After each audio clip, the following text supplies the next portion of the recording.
Hello everyone. We were talking about plant hormones. We have discussed auxin and gibberellin so far. Now we will be talking about third plant hormone, that is cytokinin. देखिए cyto means होता है cell, kinin means division. Cyto means cell and kinin means division. तो name से ही पता लग रहा है इसका फंक्शन कि साइटोकाइनिन जो हार्मोन होगा उसका फंक्शन क्या है, सेल को डिवाइड करना. It was discovered by Haberland in 1913 इन किस पार्ट से, इन द फ्लोएम पार्ट, यानी प्लांट के जो प्लांट पार्ट का जो फ्लोएम पार्ट होता है उसमें से इसे आइसोलेट किया था. और उन्होंने ये भी बताया था कि इट स्टिमुलेट सेल डिवीज़न, कि ये जो एक ऐसा केमिकल है, ये सब्सटेंस है जो क्या कर रहा है, सेल डिवीज़न को स्टिमुलेट कर रहा है. लेकिन उन्हें ये नहीं पता था कि ये कोई हार्मोन है. देन उसके बाद में स्कोग एंड मिलर, ये दो साइंटिस्ट थे जिन्होंने इसे कहाँ से आइसोलेट किया था. They isolated it from the yeast DNA. Yeast क्या होती है, एक यूनिसेलुलर फंगस है.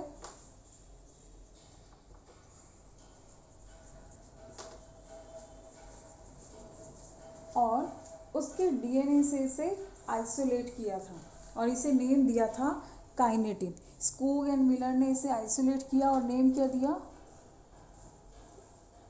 Named it kinetin. Later Letham name के साइंटिस्ट ने काइनेटिन को नेम दिया साइटोकाइनिन. बिकॉज काइनेटिन भी क्या कर रहा है, सेल डिवीज़न कर रहा है, तो उन्होंने एक सुटेबल नेम दिया जो सेल को डिवाइड कर रहा है. काइनेटिन मीन्स हो गया जो डिवाइड कर रहा है, और साइटोकाइनिन मीन्स जो सेल डिवीज़न को प्रमोट कर रहा है. तो लीथम नेम्ड इट एज साइटोकाइनिन. अब लीथम एंड मिलर, लीथम एंड मिलर, इन्होंने इस पे जो स्टडी थी वो कंटिन्यू रखी. तो उन्होंने एंडोस्पर्म जो होता है मेज का, एंडोस्पर्म मीन्स कि जहाँ जो एम्ब्रियो को क्या करता है, जो नरिशमेंट प्रोवाइड करता है, वो structure, that is called endosperm.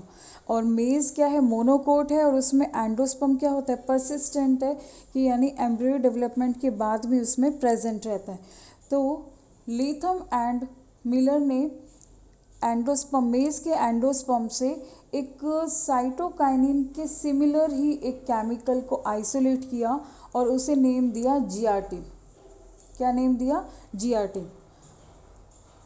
जो क्या है, ये फर्स्ट नेचुरली अकरिंग साइटोकाइनिन है. अगर इसे देखें तो जियाटिन क्या है, एक फर्स्ट नेचुरली अकरिंग साइटोकाइनिन. ये हो गया साइटोकाइनिन का टाइप. ठीक है, साइटोकाइनिन भी वेरियस टाइप्स के होते हैं, जिसमें से जियाटिन क्या है, साइटोकाइनिन टाइप है, और वो कैसा है, नेचुरली अकरिंग साइटोकाइनिन. तो ये था introduction and history of cytokinin. अब हम देखते हैं कि साइटोकाइनिन का रोल हमने टिश्यू कल्चर में भी पढ़ा था, कि टिश्यू कल्चर में ये क्या करते हैं, साइटोकाइनिन शूट फॉर्मेशन जो होता है उसको स्टिमुलेट करते हैं. और ऑक्सिन के साथ में देखिए कैसे इसका कॉम्बिनेशन बनता है.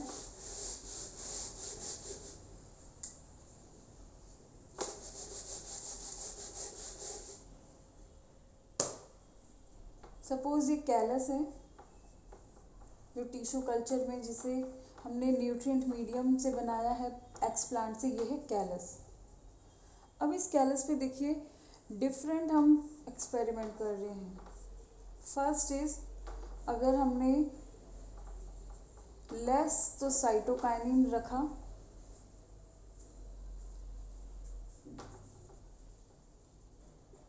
And more auxin. ऑक्सिन क्या कर रहा है, रूट इनिशिएट करता है.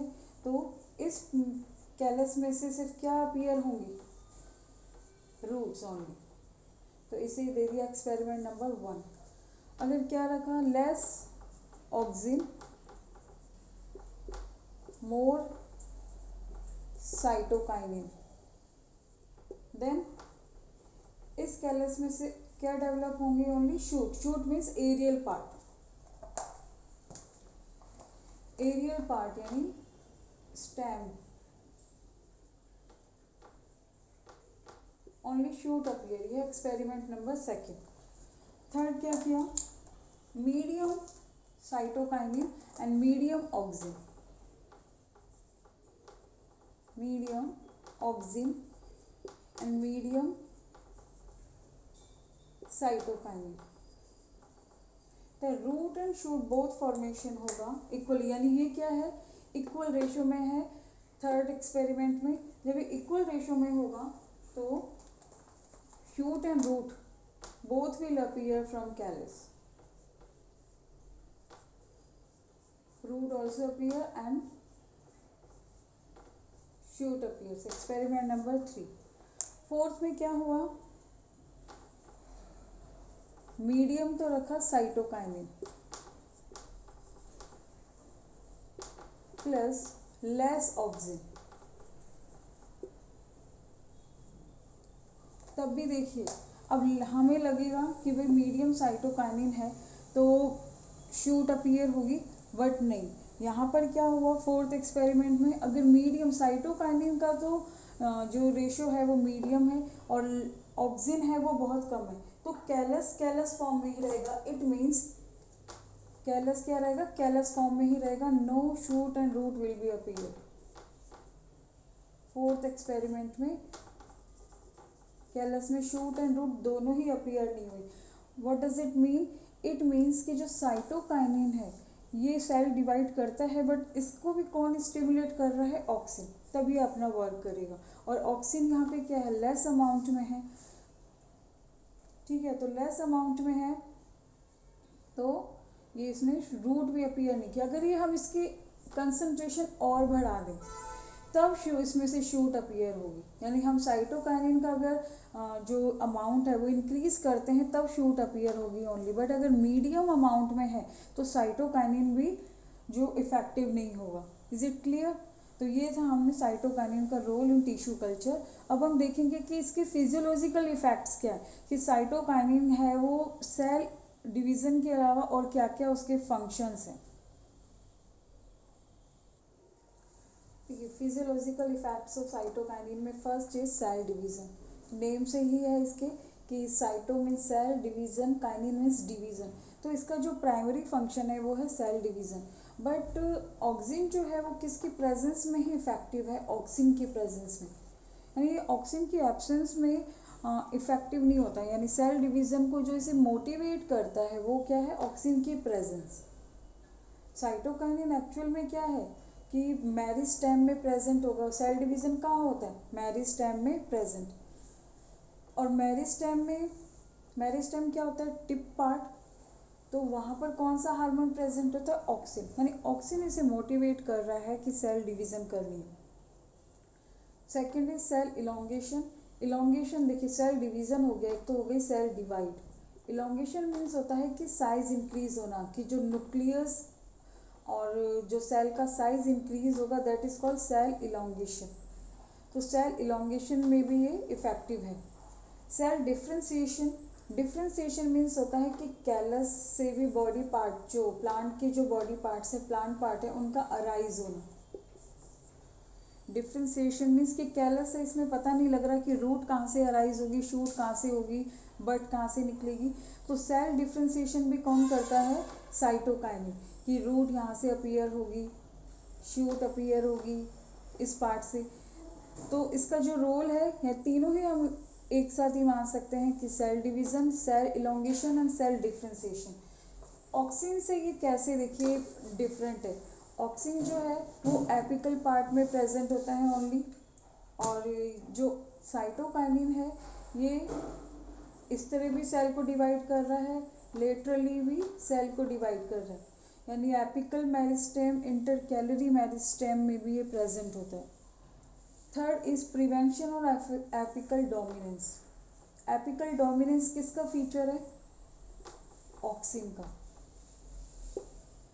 कि ऑक्सिन में हमने पढ़ा कि उसका रोल क्या है, वो एपिकल को एक प्रेफरेंस देता है ऑक्सिन, कि सिर्फ टिप पार्ट को ही डिवाइड करना है और टिप पार्ट में ही ग्रोथ होगी, यानी स्ट्रेट ग्रोथ होगी। तो ऑक्सिन के केस में हम क्या करते थे कि अगर हमें लेटरल ब्रांचिंग चाहिए, लेटरल ग्रोथ चाहिए, तो टिप को क्या करना पड़ेगा, रिमूव करना पड़ेगा, एक ऑप्शन। बट अगर आप बिना टिप को रिमूव किए आप क्या कर दें, अगर आप इस पर साइटोकाइनिन का स्प्रे कर दें, अगर साइटोकाइनिन का स्प्रे कर दें तो क्या होगा कि वो एपिकल डोमिनेंस तो क्या होगी, वो सप्रेस हो जाएगी और लेटर ब्रांचिंग होने लगेगी। यानी अगर प्लांट को बुशी अपीयरेंस देनी है तो we can spray of cytokinin hormone. Next is breaking of dormancy. ये जिब्रेलिन का भी रोल था। देखिए इसमें दोनों के ही फीचर आ रहे हैं। डोरमेंसी कैसे ब्रेक हो रही है, डोरमेंसी ब्रेक करना मीन्स कि सीड जर्मिनेट करना, और डोरमेंसी को इंड्यूस करने वाला हार्मोन कौन सा था, ऑक्सिन। और सीड जो डोरमेंसी डिस्ट्रॉय और कौन करता है, जिब्रेलिन। तो ये भी याद रखना कि जो अगर सीड लॉन्गर टाइम तक जर्मिनेट नहीं हो रहा है, उसका सीड कोट हार्ड है या किसी अदर रीज़न से वो जर्मिनेट नहीं हो रहा है, तो उन सीड्स पर स्प्रे कर दें साइटोकाइनिन का, देन दे विल जर्मिनेट सून। और जर्मिनेट हो गए इट मीन्स उनकी डोरमेंसी क्या हो गई, डिस्ट्रॉय हो गई। तो डोरमेंसी डिस्ट्रॉय करने के लिए भी साइटोकाइनिन का रोल है। Last is delaying of senescence. Senescence means होता है एजिंग, मैच्योरिटी, कि जो प्लांट है उसकी एजिंग कब होगी, जब लीव्स येलो होने लग जाएंगी, फ्रूट राइप हो जाएगा। तो ये क्या हो रहा है, एजिंग आ रही है, यानी प्लांट क्या हो रहा है, एजिंग की तरफ प्रोग्रेस कर रहा है। तो इसे सेनेसेंस भी कहते हैं। अब कि लीव्स हैं वो जल्दी मैच्योर नहीं हो, येलो नहीं हो, फ्रूट है वो राइप नहीं हो, ठीक है, तो ये साइटोकाइनिन क्या करता है, उस एजिंग और सेनेसेंस को डिले कर देता है। ऐसा नहीं है कि उसने बिल्कुल स्टॉप कर दिया, लेकिन थोड़ा टाइम और मिल गया प्लांट को। तो ये क्या कर रहा है, साइटोकाइनिन डिलेइंग ऑफ सेनेसेंस, जिससे क्या हो रही है, लीव्स जो हैं वो जल्दी नहीं गिर रही हैं, फ्लावर हैं, फ्रूट हैं, वो भी नहीं गिर रहे हैं। तो सेनेसेंस को क्या करता है, डिले कर रहा है। अब देखिए जो साइटोकाइनिन है ये बनते कैसे हैं प्लांट में। हम जानते हैं कि प्लांट में क्या होते हैं, न्यूक्लिक एसिड, और न्यूक्लिक एसिड के ही डिकम्पोजिशन, यानी जब ये ब्रेक होगा न्यूक्लिक एसिड तो क्या बनेगा, साइटोकाइनिन। ऐसा क्यों कहा है कि न्यूक्लिक एसिड के ब्रेक होने से बनते हैं। न्यूक्लिक एसिड के कंपोनेंट हमने पढ़े थे कि